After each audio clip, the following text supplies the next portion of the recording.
ওমর নয়, বল আবু বকর, বরং আমার আবু বকর নামাজ পড়াবে। বলুন না সুবহানাল্লাহ। হযরতে আম্মা আয়েশা বলছেন, আব্বু আপনার ইয়া রাসূলুল্লাহ, আমার আব্বু খুব নরম মনের মানুষ, আমার আব্বা না ওমর ফারুক পড়াবে। আমার রাসূল বলছে আমার আবু বকর পড়াবে। আয়েশা বলছে না না, ওমর ফারুক পড়াক, আমার আব্বা পারবে না। বলছে না, আমার আবু বকর পড়াবে। বারবার বলতে আমার রাসূল বলছেন, এ আয়েশা, ইউসুফ নবীর জমানার মেয়েদের মতো তুমিও কি স্বামীর সঙ্গে এমন কথা এমন ব্যবহার করছো? আমি বলছি আমার উপর তুমি এত কথা বলছো? আম্মা আয়েশা তখন খামোশ খেলেন। বলছে ইয়া রাসূলুল্লাহ, আপনি যেটা বলছেন সঠিক বলছেন। কে নামাজ পড়ালেন? আবু বকর সিদ্দিক নামাজ পড়ালেন।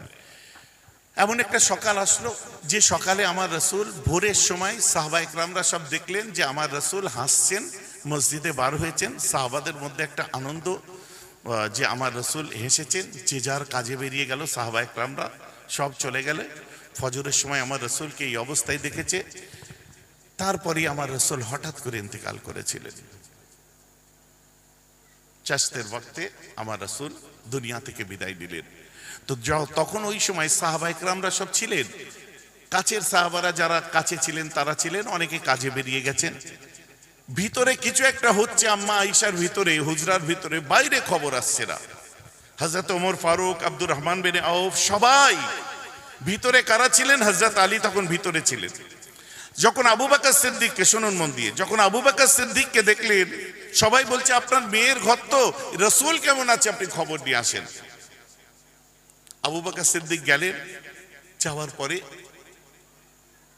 বাইরে বার হয়ে আসলেন, আমার রাসূল দুনিয়ায় নেই, দুনিয়া থেকে বিদায় নিয়েছেন। আবু বকর সিদ্দিক মাথাটা হ্যাঁট করে চোখ ভরা পানি নিয়ে ওই সময় আর বলেননি যে আল্লাহর রাসূল দুনিয়ায় নেই। ওই সময় কোরআনের একটা আয়াত শুনিয়েছিলেন, ওমা মুহাম্মাদুন ইল্লা রাসূল বলে কোরআনের আয়াত শোনালেন, যার অর্থ যে মুহাম্মদ সাল্লাল্লাহু আলাইহি ওয়াসাল্লাম রাসূল ছাড়া অন্য কেউ নয়।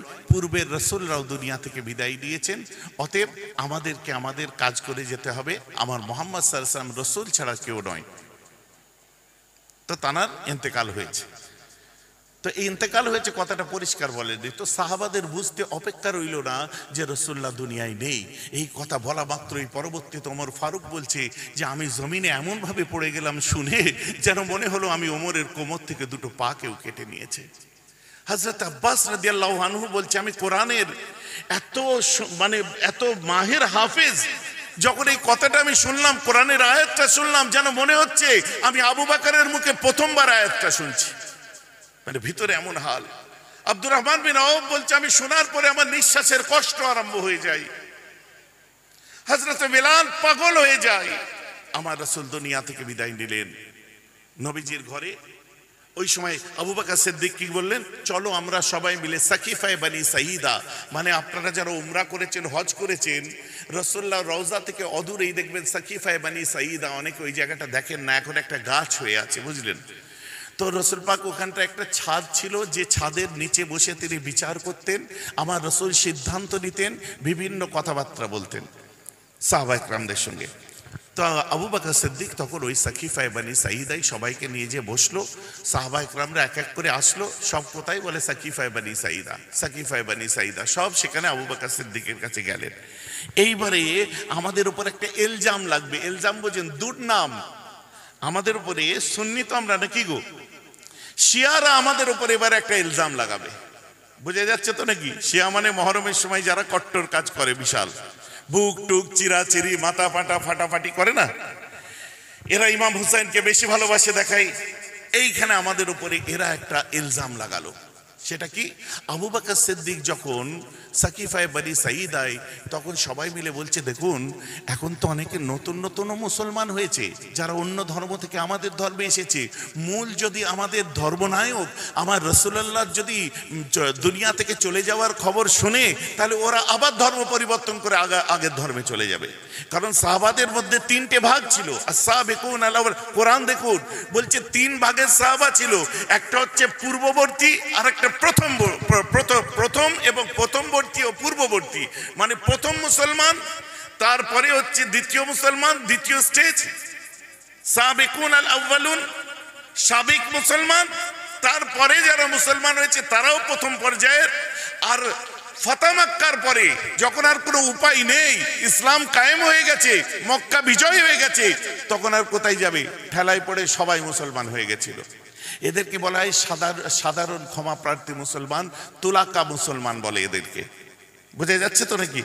যেমন তাদের মধ্যে কে এক্ষুনি বুঝে নেবেন, আবু বকর সিদ্দিক কি মুসলমান ছিলেন? বেশক। ওমর ফারুক, ওসমান গনি, হযরত আলী, ঠিক আছে। ওদের সঙ্গে রাসূলুল্লাহ চাচাকে যে মেরেছিল আমির হামজাকে, ওয়াহশী গোলাম, ও মুসলমান হয়েছিল। দুজনে কি এক হবে? ভাইজান বোঝা গেছে তো? কনসেপ্টটা ক্লিয়ার করুন। সাহাবা একরাম প্রত্যেকে আমাদের কাছে আসমানের নক্ষত্রের মতো, প্রত্যেকেই আমাদের কাছে শ্রদ্ধার, কিন্তু ইনাদের মধ্যে ক্লাস আছে, কোরআন সেটা বলে দিয়েছে।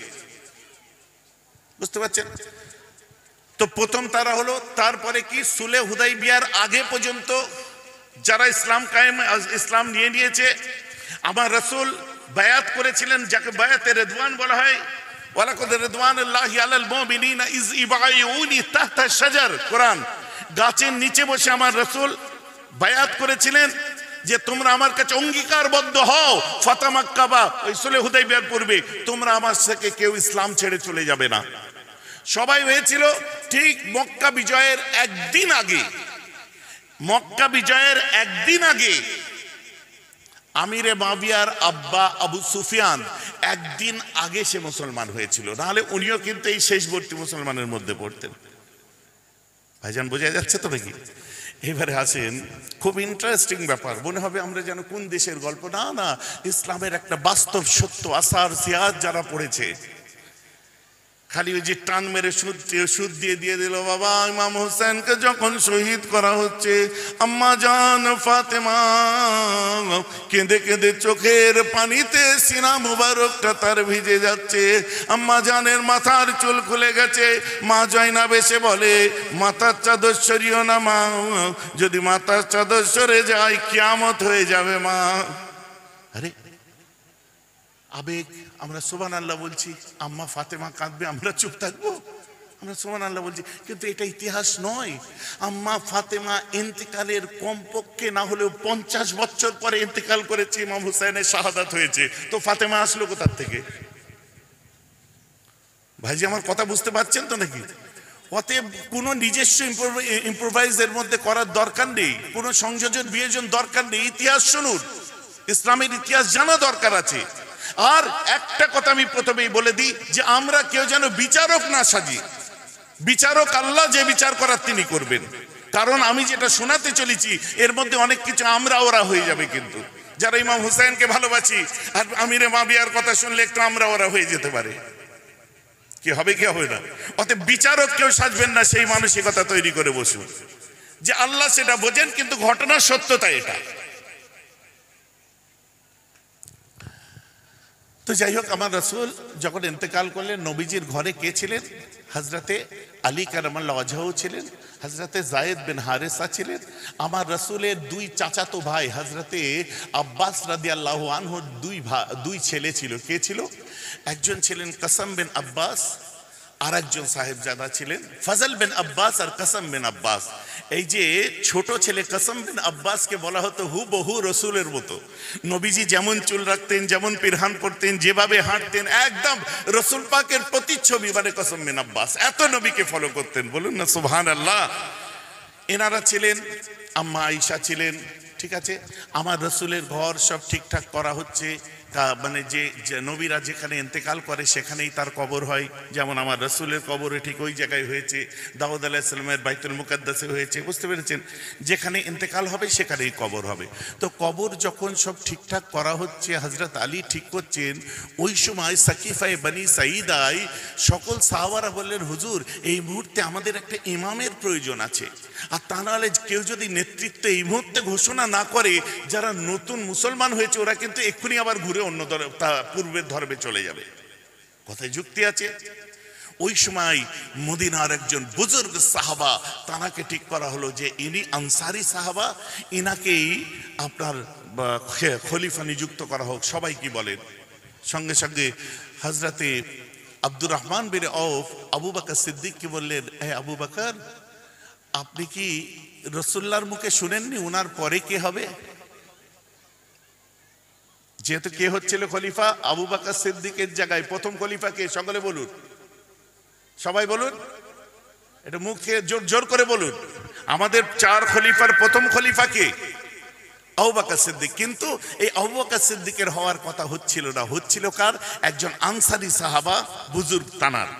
তো সকলে মিলে হযরত আব্দুর রহমান বিন আউফ জিজ্ঞেস করলেন, আবু বকর বুজুর্গ সাহাবা ছিলেন, আল্লাহ রসুল কি সম্পর্কে কিছু বলে যাননি?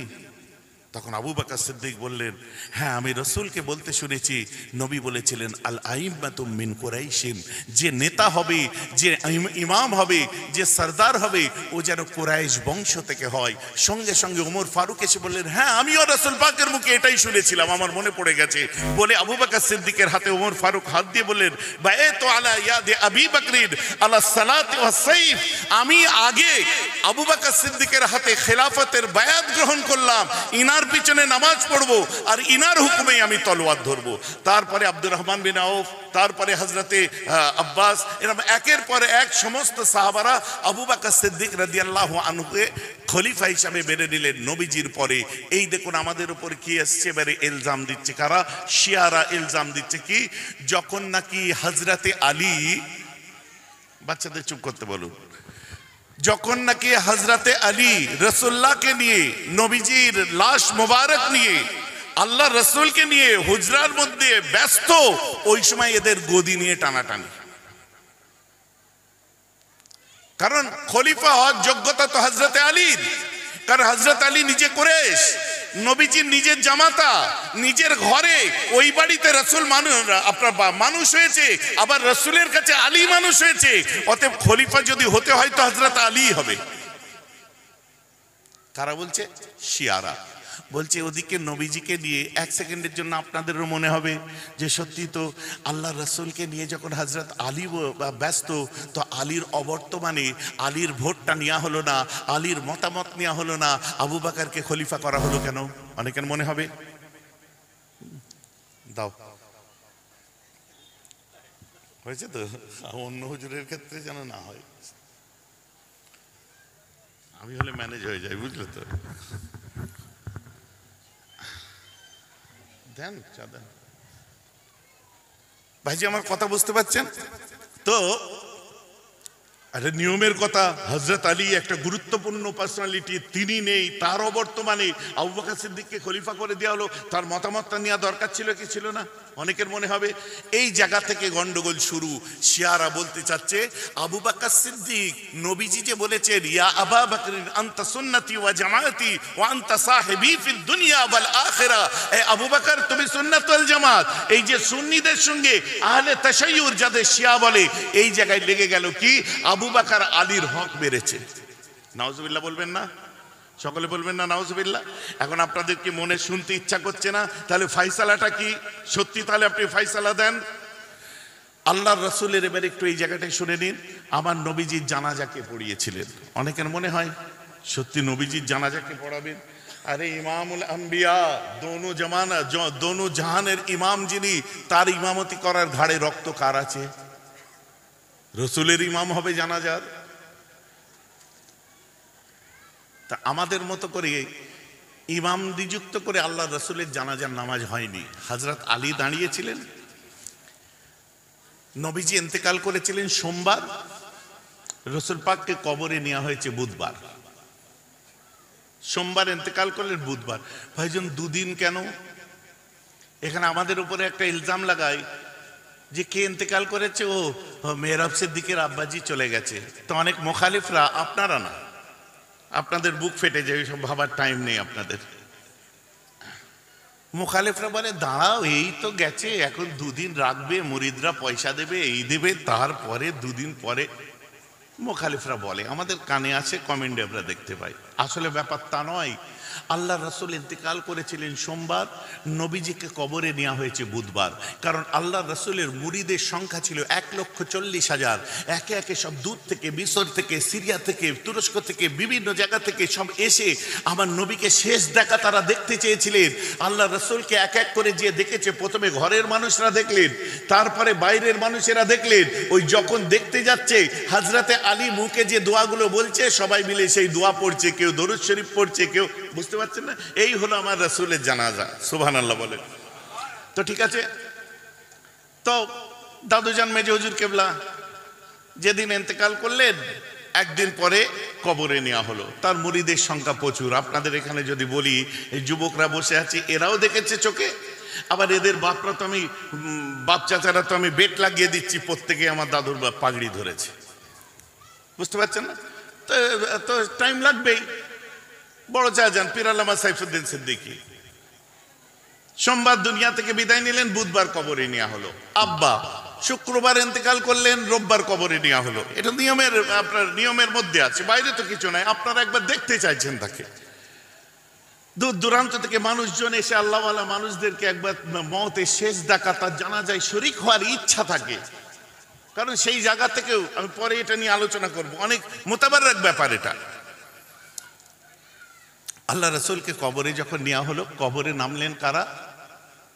কবরে নামলেন হজরতে কাসম বিন আব্বাস, ফজল বিন আব্বাস, হজরতে আলী কারবাল্লাহ ওয়াজহু, আর কবরে নামলেন যায়েদ বিন হারেসা। এই জায়গাটায় যায়েদ বিন হারেসা একটু ইখতিলাফ আছে, কিন্তু ইনাদের ইখতিলাফ নেই। সবাই যখন উঠে পড়লেন, কাসম বিন আব্বাস কবর থেকে উঠতে চাইলেন না, বলছে আমার রাসূলের সাথে আমাকে কবরে দাফন করে দাও, কারণ নবী ছাড়া দুনিয়া আমায় ভালো লাগে না, আমি রাসূলের সাথে দুনিয়া থেকে চলে যেতে চাই বলে কবর থেকে উঠতে চাইলেন না। ওই সময় ওনাকে জোর করে কবর থেকে তোলা হলো। ওই সময় উনি একটু বেসতর হয়ে গেছিলেন, মানে ওয়াজ আর ভালো লাগছে না। বেসতর মানে উলঙ্গ নয়, কাপড় একটু হাঁটুর উপরে উঠে গেছিল, যে আমি রাসূলের সাথে কবরে যাব, নবী ছাড়া আমায় ভালো লাগছে না। এটা তার মহাব্বত, জোরে বলেন না সুবহানাল্লাহ। কারণ নবী ছাড়া আমায় ভালো লাগছে না। আর কাসম বিন আব্বাসকে বলা হতো আল্লাহর রাসূলের হুবহু তাসবীর। দীর্ঘদিন কাটতে থাকলো। 6 মাস পরে এসে হযরতে আলী আবু বকর সিদ্দিকের হাতে হাত দিয়ে বায়াত হয়েছিলেন। During the period of 6 months. Why? এইখানে এই ব্যাপার, আল্লাহ রাসূলের রেখে যাওয়া সম্পত্তি ছিল অর্ধ পৃথিবী, বুঝতে পারছেন না? অর্ধ পৃথিবী। আর রাসূলের সম্পত্তি মানে দ্বীনের জন্য ওয়াকফ করা।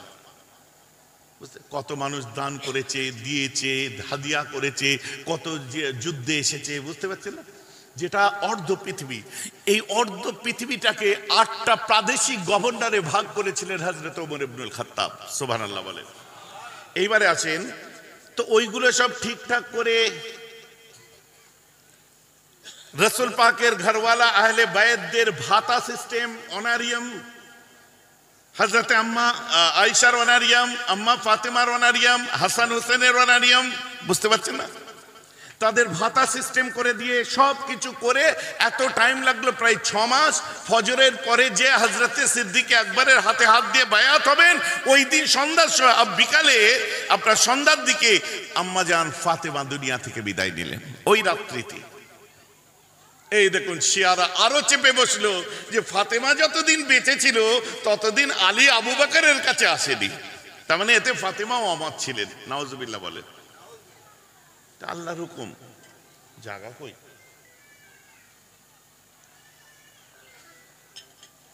পারলে একটু আগে আগে আসুন তো। অতএব, হ্যালো, হ্যাঁ হ্যাঁ, জলসা করছে। হযরতে আলী ওই সময়তে আম্মা ফাতেমা ইন্তেকাল করলেন। আম্মা ফাতেমাকে দাফন করে দেওয়া হলো। সব করার পরে আম্মা ফাতেমা দুনিয়া থেকে চলে গেলেন, কবরে চলে গেলেন। যাওয়ার পরে হযরত আলী আবু বকর সিদ্দিকের দরবারে আসলেন, চোখ ভরা পানি। শুনছেন তো নাকি? একটা থমথমে পরিবেশ। হযরত আলী এসেছে, হযরত আলী এসেছে। এসে সোজা হযরতে আবু বকর সিদ্দিকের কাছে এসে বসলেন। বসার পরে আবু বকর সিদ্দিকের হাতটা ধরলেন, ধরার পরে বললেন, হে আবু বকর, আপনি আমি আলীকে বায়াত করে দেন। বলেন না সুবহানাল্লাহ। জিজ্ঞাসা করা হয়, আলী, তোমার কি মনে পড়ে আল্লাহর রাসূল আবু বকর সিদ্দিক রাদিয়াল্লাহু, শুনুন মন দিয়ে, ভুল বলছি। এই আলী জিজ্ঞাসা করছে, আব্দুর রহমান বিন আওফ সবাই আছেন, মুরব্বীরা সব। এই আলী, একটা প্রশ্ন তোমার কাছে, আবু বকর সিদ্দিক খলিফা হয়েছে সম্পর্কে তোমার মত কি? পয়েন্টে আসলো তো নাকি? জবাবটা শুনে নিন, হক মারেনি আবু বকর সিদ্দিক, ও ভুল ধারণা পুষে আছেন। সঙ্গে সঙ্গে হযরতে আলী বলেন, আবু বকর সিদ্দিকের খলিফা করার তোমরা কেউ নাই। আবু বকরকে আল্লাহর রাসূল যে তারপরে ইমামত করবেন, আমি আলী সাক্ষী ছিলাম, ওমর ইবনুল খাত্তাব সাক্ষী, আব্দুর রহমান বিন আউফ সাক্ষী, সবাই সাক্ষী। আল্লাহর রাসূলের অবর্তমানে আমার রাসূল ইমামতির দায়িত্বটা ওমর ফারুককে না দিয়ে হযরতে আবু বকরকে দিয়েছিলেন। ওদিন ইমামতির দায়িত্ব দেন নাই, বরং আমার রাসূলুল্লাহ তারপরে খলিফা নিযুক্ত করে দিয়ে গেছে।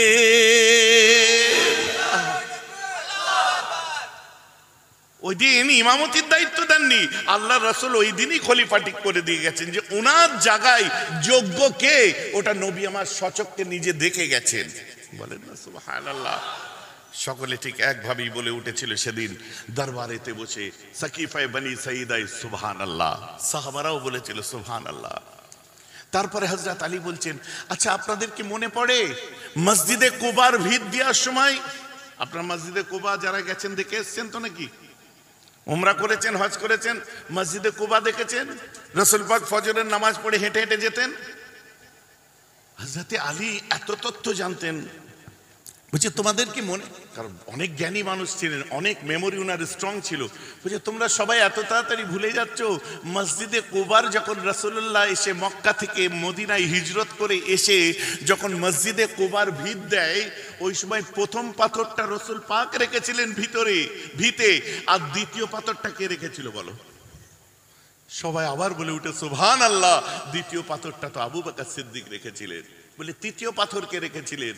আমার রাসূলকে বলেননি আইনা উমর রেখেছিল। তৃতীয় পাথর উসমান গনি রেখেছিল। শেষে বললেন আইনা আলী ইবনে আবি তালিব, আলী কোথায় আছে? তারপর আমি যে পাথর রেখেছিলাম। তো সেদিনে কি নবীজি প্রথম তার পরের পাথরটা আবু বকরকে দিয়ে বসাননি? বলেন না সুবহানাল্লাহ। হ্যাঁ, ওইগুলো তো ইতিহাস নাকি, ওইগুলো তো উড়িয়ে দেওয়া যায় না। এইভাবে সুন্দর চলতে চলতে আবু বকর সিদ্দিকের খেলাফত পিরিয়ড চলতে চলতে সিদ্দিকে আকবরের যখন মানে খেলাফত পিরিয়ড যখন শেষের দিকে, 1 বছর কিছু মাস, বুঝলেন, তখন আবু বকর সিদ্দিক অসুস্থ বোধ করলেন।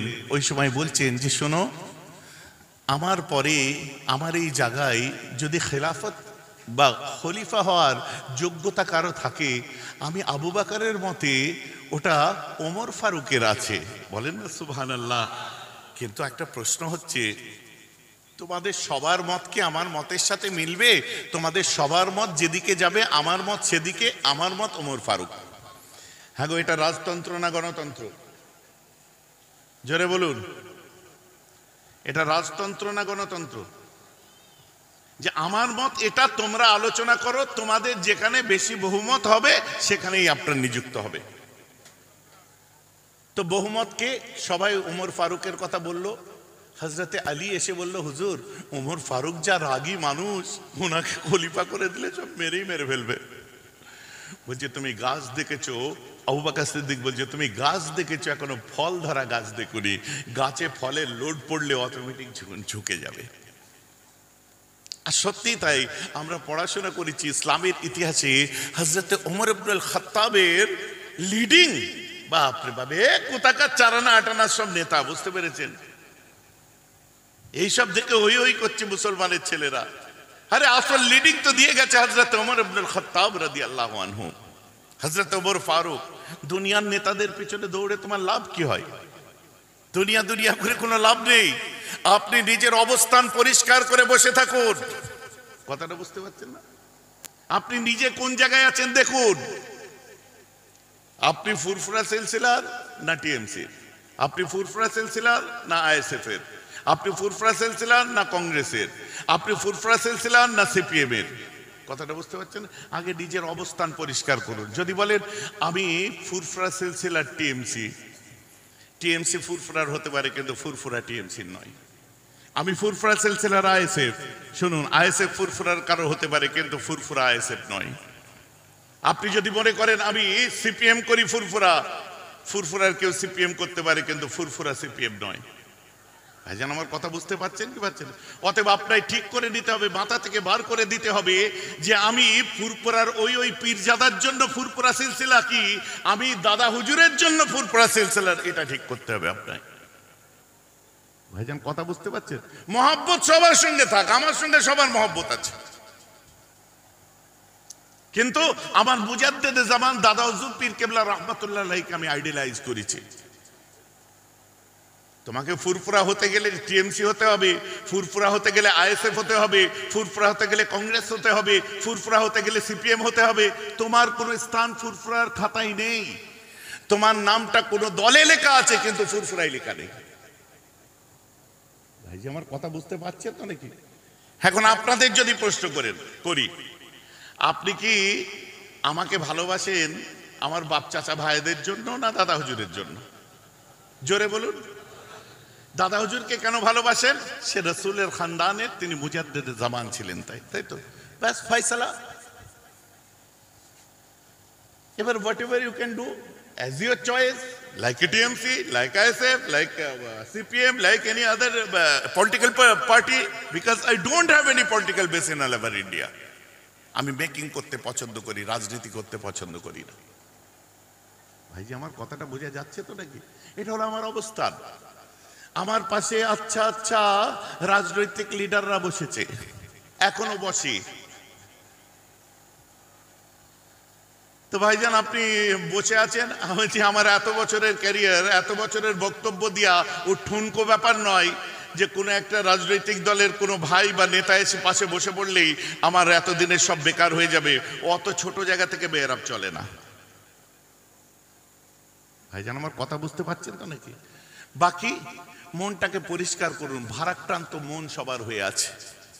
আপনি নিজেকে প্রশ্ন করে নিন, ভাইজান মনটা খারাপ, এই খারাপ সেই খারাপ। আপনি নিজেকে প্রশ্ন করে নিন, আমি কি মেহরাবের জন্য দাদা হুজুরের, না দাদা হুজুরের জন্য মেহরাবের? ফয়সালা আপনার কাছে। ভাইজি কথা বোঝা যাচ্ছে তো নাকি? বাকি রইল রাজনৈতিক ব্যাপার। রাজনৈতিক সিদ্ধান্ত আমি দিই না, রাজনৈতিক আলোচনা পর্যালোচনা করি না। আমি নিউট্রাল জায়গায় থেকে যেটা ভুল দেখি সব দলে ছাল ছাড়িয়ে দিই, কারো কিছু করার নেই। বুঝা যাচ্ছে তো নাকি? যখন যে দলের ভুল দেখি তখন আমি সেটাকে নিয়ে ছাল ছাড়ানো বক্তব্য দিই। কারণ বাংলার মানুষের কাছে একটা জিনিস এতদিনে আমি অ্যাচিভ করতে পেরেছি যে নিজের অবস্থানকে আমি পরিষ্কার রাখতে পেরেছি। আমায় 10 বার জলসায় যখন যাব, একবারও যদি আমায় 100 বার যদি মাথায় টাকার পাহাড় তুলে দিয়ে বলেন পলিটিক্যাল স্টেজে আপনি ওঠেন, আমি উঠবো না। এ তো কদিন আগে একজন নেতা, কি বলে, নিউ টাউনের একজন টিএমসির নেতা, আমি বসে আমাকে দিয়ে দোয়া নিয়ে বসলো, বসার পরে ফটো তুলছে। আমি ফটো তুলে কি হবে? ভাইজান কি হয় দেখেন, রাত্রে স্ট্যাটাস দিয়েছে সবাই যদি রাজনীতি করে দোয়া করবে, এটাকে দোয়া করবে আমার বড় ভাইজান। কি করবো? আর যে হ্যাঁ এই যে জিনিসটা মাথায় ঢুকিয়েছ এইটা তোমার জন্য ঠিক আছে, কারণ তুমি পরে সিপিএম, পরে আইএসএফ, পরে কংগ্রেস, পরে টিএমসি, আগে তো তুমি আমার ভাই। তুমি যখন জন্ম নিয়েছো তখন তোমায় ফ্ল্যাগ ধরিয়ে দিয়েছিল আইএসএফ জিন্দাবাদ, টিএমসি জিন্দাবাদ, তোমার ওই কচি কচি হাতে সিপিএম এর ফ্ল্যাগ ধরিয়েছিল, ধরেনি? কানে আযান দিয়েছিল আশহাদু আল্লা ইলাহা ইল্লাল্লাহ আশহাদু আন্না মুহাম্মাদার রাসূলুল্লাহ। ওই দিনেই আমি মুসলমান বুঝেছিলাম perhaps the greatest leader of all times was Muhammad। বিশ্বের বুকে সর্বকালের শ্রেষ্ঠ লিডার যদি কেউ হয়, দুনিয়ার কোনো নেতা নয়, দুনিয়ার কোনো দাদা নয়, ওটা একমাত্র আমিন আল্লাহ, আমার নেতা, তোমার নেতা বিশ্বনবী মুস্তাফা। জোরে বলুন সুবহানাল্লাহ।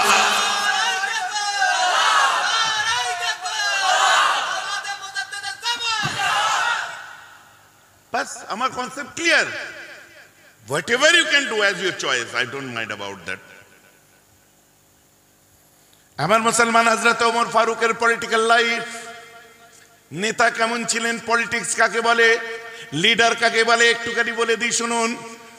হযরত ওমর ইবনুল খাত্তাব রাদিয়াল্লাহু আনহুর জামানায় একজন চুরি করে ফেলে, না বলে পরের জিনিসে হাত দিলে কি বলে? চো বলে চুরি করে ফেলেছে, মহা মুশকিল।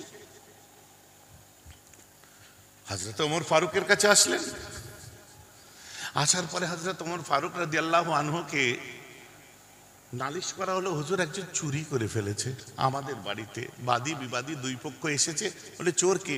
বলে হুজুর এই যে চোর চুরি করেছে। ওমর ফারুকের দেখে তো ওমর ফারুকের হুঁশ উড়ে গেছে। আপনি? হ্যাঁ, বলছে তোমরা সব বাইরে যাও। বাইরে যাওয়ার পরে বলছে আপনি চুরি করলেন কেন? বলছে আমার চুরি না, আমি না বলে কোনো জিনিস নিতে গেছিলাম। কিন্তু ওমর, রসুল্লাহর দরবারে একসঙ্গে কত নবীজির খেদমত করেছি, আমি রসুলের আদর্শ ভুলে যাব? সুবহানাল্লাহ বলেন। তো হুজুর আপনি চুরি করে ফেললেন? মুরব্বী মানুষ বলছে বাচ্চাগুলো না খেয়ে মারা যাচ্ছিল, বৃদ্ধা মাটা না খেয়ে মারা যাচ্ছিল, আমার বাড়িতে রেশন নেই, খাবার নেই, কিচ্ছু নেই। পাশের বাড়ি সেও গরিব, তার বাড়ি তো সামান্য ছিল, তো চাইলে তো আর কেউ দেবে না, অভাবের সংসার। আমি না বলে একটু নিতে যেয়ে আমার মনে পড়ে গেল, আমি না বলে নিচ্ছি, আল্লাহ দেখতে পাচ্ছি আমার হাত কেঁপে কেঁপে আমার হাত থেকে মালটা পড়ে যায়। আবার একটা জিনিসে হাত দিই, আল্লাহর ভয়ে কাঁপতে কাঁপতে হাত থেকে পড়ে যায়। আবার একটা জিনিসে হাত দিই, আল্লাহর ভয়ে হাত কাঁপতে কাঁপতে পড়ে যায়। ওদের ঘুম ভেঙে যায়, আমাকে ধরে ফেলেছে। আপনার বাড়ি কোথায়? বলছে এই পাশেই আপনার বাড়ি। যান, ফজরের পরে বিচার হবে। হযরত ওমর ফারুক বিচার করতে দাঁড়ালেন, দাঁড়িয়ে বলছে মাল চুরি হয়েছে, চুরির শাস্তি কি? হাত কেটে নাও। আমি নাম ঘোষণা করছি কার হাত কাটা হবে। সবাই বলছে ওই বুড়ো মুরব্বী সাহাবার হাত কাটা হবে। ওমর ফারুক নিজের হাত বাড়িয়ে বললেন আমি ওমরের দুটো হাতকে কেটে নাও, কারণ আমার সালতানাতের মধ্যে আমার পাশের মানুষটা না খেয়ে মারা যাবে, আমার কাছে আল্লাহর বাইতুল মাল থাকবে, আর আমার জন্য ওকে চুরি করতে হবে। আসল চোর তো ও নয়, আমি ঠিক মতো যদি মাল পৌঁছাতাম ওকে চুরি করতে হতো না, দোষটা আমি ওমরের, আমি ওমরের হাতটা কেটে নাও। বলুন না সুবহানাল্লাহ। লিডিং কাকে বলে দেখেছেন? সে যে দলেরই হোক, এখন নেতা বোঝা যাবে। কে কোথায় কেস খাচ্ছে বুঝগে যা, তুই তোর বুঝগে যা, সময়ে কাজে লাগাবো। কে কোথায় জ্বালায় পড়েছে বুঝগে যা, কে কোথায় এই পড়েছে, বুঝতে পারছেন না? কোনো দল মেনশন করছি না, তুই তোর বুঝগে যা। দরকার যখন পড়বে তখন হুড়োহুড়ি করে আবার তোদেরকে তেল মেরে তোয়াজ মেরে বার করব, বাকি সময় আর তোদের খুঁজে পাওয়া যাবে না। চলছে তো বর্তমান তাই।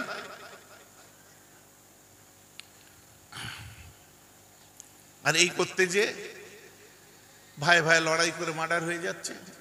এই যে এদিকে মার্ডার হয়েছে, ভাঙড়ে মার্ডার হয়েছে, কত জায়গায় মার্ডার হয়েছে। খোঁজ নিয়ে দেখা যাচ্ছে কি টিএমসির মরলেও ফুরফুরা সিলসিলার মানুষ আমার মুসলমান ভাই, আর কংগ্রেসের মরলেও সেও আমার, সিপিএম এর মরলেও সে আমার। ভাঙড়ে দেখুন 7টা আগে যখন পড়েছিল 7টা উইকেট আমাদের পড়েছিল। নানুরে লক্ষ্য করে দেখুন, নানুরেও আপনার 11টা উইকেট আমাদের পড়েছিল। ইদানিং করে যে উইকেটগুলো পড়ছে বকটুই থেকে আরম্ভ করে বিভিন্ন জায়গায় সব আমাদের উইকেট পড়ছে। কথা বুঝতে পারছেন? তাই আমার বক্তব্য এই গুরু, তুমি পরে টিএমসির, পরে আইএসএফ এর, পরে সিপিএম এর, পরে কংগ্রেসের, আগে তুমি আমার রাসূলুল্লাহর উম্মত। আগে তোমায় ঝান্ডা ধরতে হয়নি, আগে তোমায় কানে আজান দিয়ে নবীর দামান ধরতে হয়েছে। অতএব দুনিয়ার কোনো দামান আমাদের বাঁচাতে পারবে না। কোনো পীরজাদার পাঞ্জাবির খুঁচা আমরা ধরতে চাই না, কোনো দাদার ধুতি আমরা ধরতে চাই না, কোনো দিদির আঁচল আমরা ধরতে চাই না।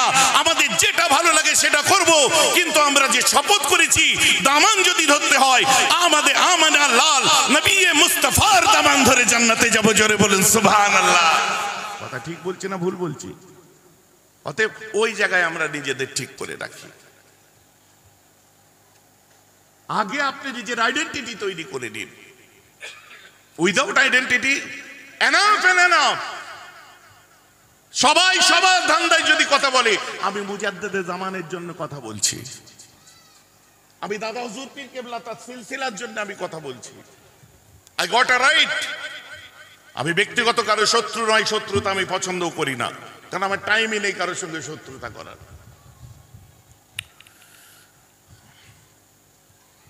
রুলিং পার্টির নেতারাও দেখা করছে, সুজন বাবুরাও দেখা করছে, অধীর বাবুরাও দেখা করছে, আর আমার ঘরে তো এমএলএ আছে। কথা বুঝতে পারছেন? কারোর সঙ্গে মহব্বতের কম নেই আমার, কেন আমার সঠিক কথাটা আমাকে তো বলতে হবে।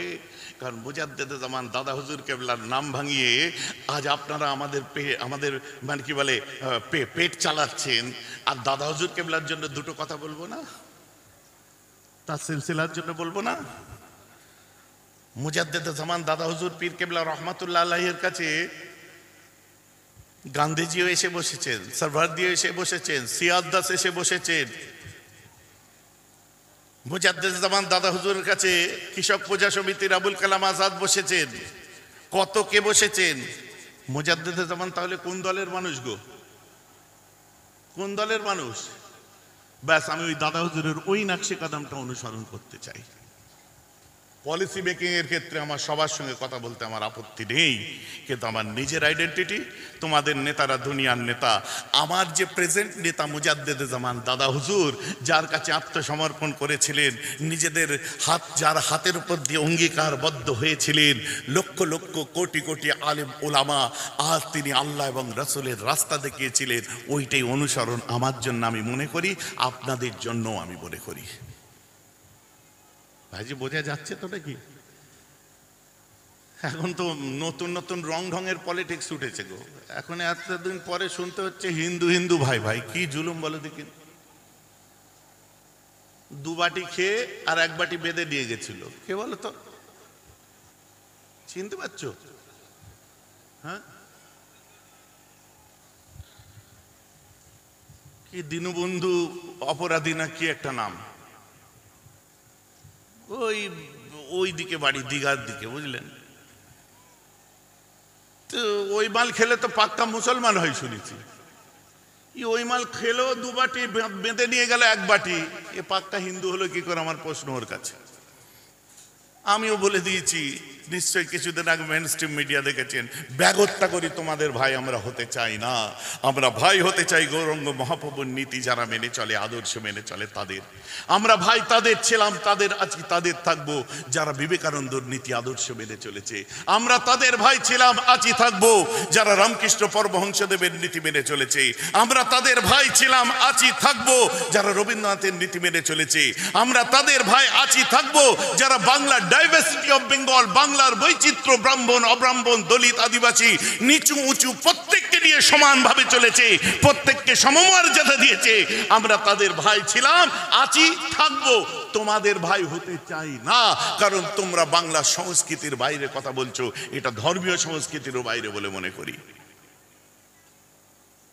ভাই যে আমার কথা বুঝতে পারছেন তো? এইসব কলেজের ছেলেরা বসে আছে, ইউনিভার্সিটির ছেলেরা সব বসে আছে, এর মধ্যে আলহামদুলিল্লাহ আলেম ওলামা সব স্টুডেন্টরা বসে আছে। কি মুশকিল, আমাদের খালি তাড়া করে নিয়ে যায় যে জিন্না পাকিস্তান ভাগ করে নিয়েছে মুসলমানদের, তোমরা পাকিস্তানে চলে যাও। শুনতে হয় না পাগলু? জিন্নার রূহ পর্যন্ত, জিন্নার আত্মা পর্যন্ত ভারতে ঢুকতে ভয় করে। ওপেন বলে দিচ্ছি, জিন্নাকে কপট, আমরা জিন্নাকে গাদ্দার বলে মনে করি। ধর্মের ভিত্তিতে পাকিস্তান ভাগ হয়েছে, কিন্তু সেকুলার কান্ট্রি হিসাবে ভারতবর্ষ এটাই স্বীকৃতি পেয়েছে। প্রথম সইটা আমরা নয়, তোমরা করেছিলে। সেকুলার কান্ট্রি হিসাবে চয়েস দেওয়া হয়েছিল, হযরতে আপনার চয়েস দেওয়া হয়েছিল। আবুল কালাম আজাদ তিনি দাঁড়িয়ে বলেছিলেন, কোথায় যাচ্ছ? পাকিস্তান। দেখতে পাচ্ছ যমুনা নদী, এই যমুনা নদীর পানিতে উজু করে এই জমিনে আল্লাহকে সেজদা দিয়েছি আমরা, এই জমিনে ছোটবেলা থেকে বড় হয়েছি আমরা, এই জমিতে খেলাধুলা করে এই ধুলো আমরা মেখেছি। এই হিন্দুস্তানের মাটি শরীরে লেগে আছে, আমার জানাজা উঠলে হিন্দুস্তানে উঠবে, কবর হলে হিন্দুস্তানে হবে। যতদিন হিন্দুস্তান থাকবে, দেশপ্রেমী বলে আমার কবরটা হিন্দুস্তান বুকে করে রেখে দেবে, বাকি কোথায় উড়ে যাবে জানি না। সেসব ভাষণ ভুলে যাচ্ছেন কেন? ইতিহাস পড়ে শুধু জিন্নার নামটা পেলেন, আল্লামা শওকত আলীর নাম পেলেন না। ইতিহাস পড়ে জিন্নার নাম পেলেন, খান বাহাদুর খানের নাম পেলেন না, শাহনওয়াজ হোসেনের নাম